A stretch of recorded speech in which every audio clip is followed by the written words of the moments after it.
안녕하세요. 송강남 변호사입니다. 그래서 명도 소송 진행하면 명도까지 얼마나 걸리나요? 부동산 관련 소송을 많이 진행하는 저 같은 변호사에게 골치 아픈 임대인들이 많이 묻는 질문 중에 하나입니다.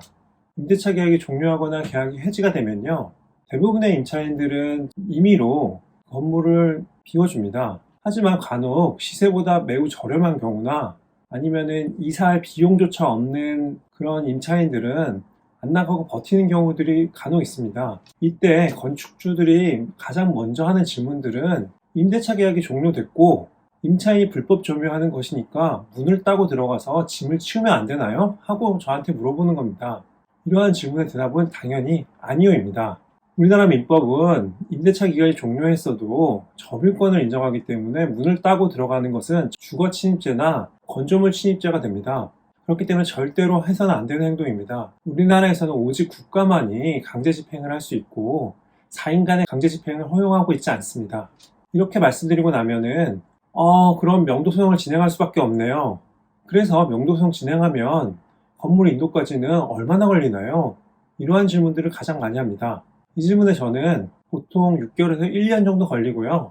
운이 좋으면 6개월, 상대방이 버티면 2년까지도 걸릴 수 있습니다. 라고 말씀드립니다. 먼저 명도소송 절차는 소장 제출하고요. 상대방이 한 달 이내 답변서 제출하고요. 양쪽이 준비서면 공방하고요. 여러 번 변론기나 조정기일 열리고요. 그 다음에 판결 선고되고요. 그 다음에 강제집행 순서로 진행됩니다. 소장을 내고 운이 좋으면 상대방의 소장을 받은 후에 30일 내로 답변서를 제출하지 않아서 무변론 변고 기일이 잡힙니다. 법원에서는 그 변론을 열지 않고 원고 전부 승소 판결을 내려주는 경우가 있는데요. 이것을 무변론 판결 선고라고 합니다. 무변론 판결 선고까지는 통상 3, 4개월이 걸리고요. 그 다음 강제 집행하는 경우에 1, 2개월 걸립니다. 명도소송을 진행하게 되면 필수적으로 점유이전 금지 가처분 신청을 해야 합니다.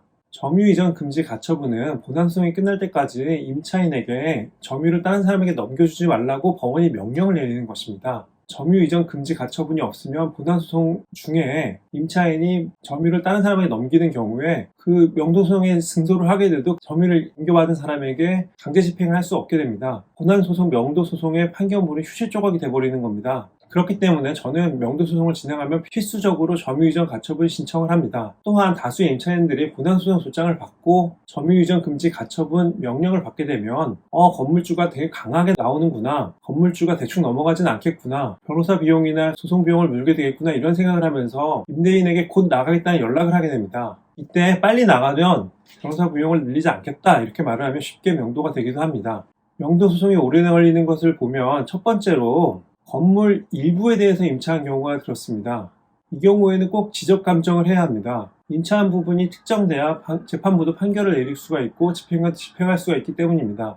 간혹 당사자들이 변호사 없이 직접 소송을 하거나 판사들이 이 소송에 별 관심을 보이지 않을 때 별 문제 없이 승소 판결이 나기도 합니다. 그런데 막상 집행을 하려고 보면 명도할 부분이 특정되지 않아 집행관들이 집행을 못하고 다시 소송을 해야 되는 경우가 생깁니다. 이 경우 시간이 걸리더라도 감정을 해야 하고 지적 감정을 하면 3, 4개월이 후딱 지나갑니다. 두 번째로 임대차 기간이 종료하면 임차인은 임대인에게 임차료를 내는 것이 아니라 임차료 상당의 부당이익금을 내야 합니다. 건물을 무단으로 사용한 대가를 지불해야 하는 것이죠. 통상적인 경우에 부당이득금은 직전 임대차 계약의 임대료 상당액으로 산정합니다. 하지만 임대료가 임대차 기간에 많이 올랐거나 아니면 처음부터 싼 가격의 임대료를 책정한 경우가 있습니다. 이러한 경우에는 건물주들이 그 임차인과 감정이 안 좋기 때문에 그 오른 임차료를 받고 싶어 합니다. 이 경우에는 그 임차인이 그 오른 시가에 맞는 임차료를 받아달라 이렇게 말을 하면 법원에 그냥 청구할 수는 없고요. 법원에 그 시세가 얼마인지를 감정 청구해서 입증해야 합니다. 법원에서는 통상 감정평가사를 감정인으로 선정해서 임차료 상당액이 얼마인지 감정하고 그 금액에 맞춰 부당이득금을 산정합니다. 이 경우에도 감정 절차를 진행하는데 3, 4개월이 후딱 지나갑니다. 마지막으로 임차인이 변호사를 선임하지 않고 판사에게 사정하는 경우입니다. 법관도 사람이고 임차인이 건물주보다 사회적 약자인 경우가 많아서 임차인이 판사에게 어려운 사정을 이야기하면서 사정을 하면 판사들은 대체로 임차인 편에 서서 조정기일을 잡거나 재판을 늦게 진행하는 경향이 있습니다. 당사자 중 한쪽이라도 대리인 변호사가 선임되지 않은 경우에는 오히려 절차가 더 잘 진행되지 않고 시간이 많이 걸립니다. 이러한 상황들이 겹치면 명도소송은 1년 이상, 간혹 2년까지도 걸리게 됩니다. 1심 승소 판결을 받으면 임차인이 항소를 하더라도 판결을 확정을 기다리지 않고 임대인은 법원에 가집행 신청을 할 수 있습니다. 가집행은 가처분과 다른 것으로 확정된 것과 똑같은 집행에 갈 수가 있습니다. 만약 임차인이 이 가집행을 막으려면 큰 현금을 법원에 공탁해야 합니다. 그런데 임차인이 큰 현금을 지급하면서까지 집행정지 신청을 하는 경우는 거의 본 적이 없는 것 같습니다. 1심 판결을 받으면 승소한 원고는 집행관에게 강제 집행 신청을 하는데요. 집행관은 먼저 계고를 합니다. 계고라는 것은 명도하라는 판결문이 나왔으니 일정 기간 줄 테니 그 기간이 지나기 전에 먼저 나가라. 이렇게 일정 기간이 지나면 강제 집행을 하겠다. 이렇게 통지하는 것입니다. 집행관이 계속 버티면 집행관은 강제 집행을 실시하는데 집행관실의 일정이나 그런 것들을 맞춰서 강제 집행하기 때문에 1, 2개월 정도의 시간이 걸립니다.